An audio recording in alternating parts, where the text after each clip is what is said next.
বিজেপির পরিবর্তন যাত্রা শেষে আগামী 14ই মার্চ বিজেপির ব্রিগেড সমাবেশ রয়েছে, যে সমাবেশে প্রধান বক্তা হিসেবে উপস্থিত থাকবেন প্রধানমন্ত্রী নরেন্দ্র মোদী। আর তা নিয়েই লালবাজারে পুলিশের কর্তাদের সঙ্গে আজ বৈঠক করল রাজ্য বিজেপির নেতৃত্ব।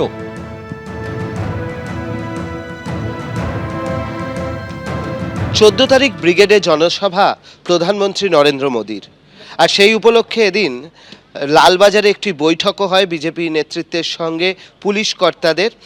বিজেপি নেতৃত্ব অবশ্য সংশয় প্রকাশ করছে যে কতটা তারা এই সরকারি সাহায্য পাবেন।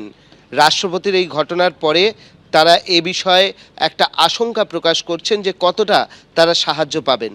তবে এই মুহূর্তে আমরা দেখতে পাচ্ছি যে ব্রিগেডের মাঠে কিন্তু প্রস্তুতি শুরু হয়ে গিয়েছে, মূল মঞ্চ তৈরি হচ্ছে এবং মূল মঞ্চের সামনে যেখানে হচ্ছে বিজেপির কর্মী সমর্থকরা বসবেন সেই জায়গাটিও কিন্তু ঘিরে ফেলা হচ্ছে। অর্থাৎ বিভিন্ন জায়গায় পরিবর্তন যাত্রা হচ্ছে এবং সেই পরিবর্তন যাত্রাগুলো সবগুলোই আসবে কলকাতায়। কলকাতাতে এই পরিবর্তন যাত্রার একদম শেষ দিনে সেখানে প্রধানমন্ত্রী নরেন্দ্র মোদী তিনি তার বক্তব্য রাখবেন এবং সেই উপলক্ষেই এখানে ব্রিগেডে আমরা দেখতে পাচ্ছি যে প্রস্তুতি হয়ে গিয়েছে। কিন্তু আজকে লালবাজারে যে বৈঠক ছিল সেই বৈঠকের পর বিজেপির যারা নেতৃত্ব রয়েছেন তারা কিন্তু একটা সংশয় প্রকাশ করছেন যে মুখ্যমন্ত্রী রাষ্ট্রপতির প্রতি যে ধরনের আচরণ করেছেন তারপরে প্রধানমন্ত্রীর এই সভার ক্ষেত্রে কতটা সাহায্য পাওয়া যাবে, কতটা সাহায্য পাওয়া যাবে রাজ্য সরকারের, সেই নিয়ে একটা সংশয় তারা প্রকাশ করেছেন।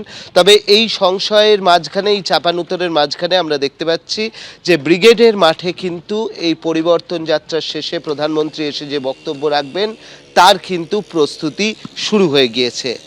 ক্যামেরায় দীপ্ত চক্রবর্তীর সঙ্গে অর্ণব মুখোপাধ্যায়, এবিপি আনন্দ, কলকাতা। মেট্রো চ্যানেলে ধর্ণা মঞ্চ থেকে মমতা বন্দ্যোপাধ্যায় বিভিন্ন ইস্যুতে সরব হয়েছেন। গতকাল তিনি কি বললেন? আমরা আছি বলে না আপনারা সবাই ভালো আছেন, আর যদি আমরা না থাকি তখন 1 সেকেন্ড লাগবে। একটা কমিউনিটি নিজেরা যখন জোট বাঁধে না, ঘিরে ফেললে 1 সেকেন্ডে দেবে একদম 12টা বাজিয়ে। কি বললেন মমতা বন্দ্যোপাধ্যায় গতকাল? দেখুন পাল্টা কি বলেছেন বিরোধী দল নেতা, পরপর দেখাবো। आप क्यों बोलते हैं कि हम मुस्लिम लोगों को लेके आया? अगर कोई लेके आया तो आजादी का टाइम में गांधी जी को क्वेश्चन कीजिए, नेहरू जी के क्वेश्चन कीजिए, राजेंद्र प्रसाद को क्वेश्चन कीजिए, अंबेडकर को क्वेश्चन कीजिए। आप तो तब जन्म ही नहीं लिया था। আমরা আছি বলে না আপনারা সবাই ভালো আছেন, আর যদি আমরা না থাকি কোনোদিন সেরকম আসে 1 সেকেন্ড লাগবে। একটা কমিউনিটি যখন জোট বাঁধে না, ঘিরে ফেললে 1 সেকেন্ডে দেবে একদম 12টা বাজিয়ে। যদি নিজেদের 13টা বাজাতে না চান, বিজেপির অপপ্রচারে কেউ ভুল বুঝবেন না। উনি মনে হয় জানেন না উল্টো দিকে থাকা কমিউনিটিটাও জোট বেঁধে ফেলেছে।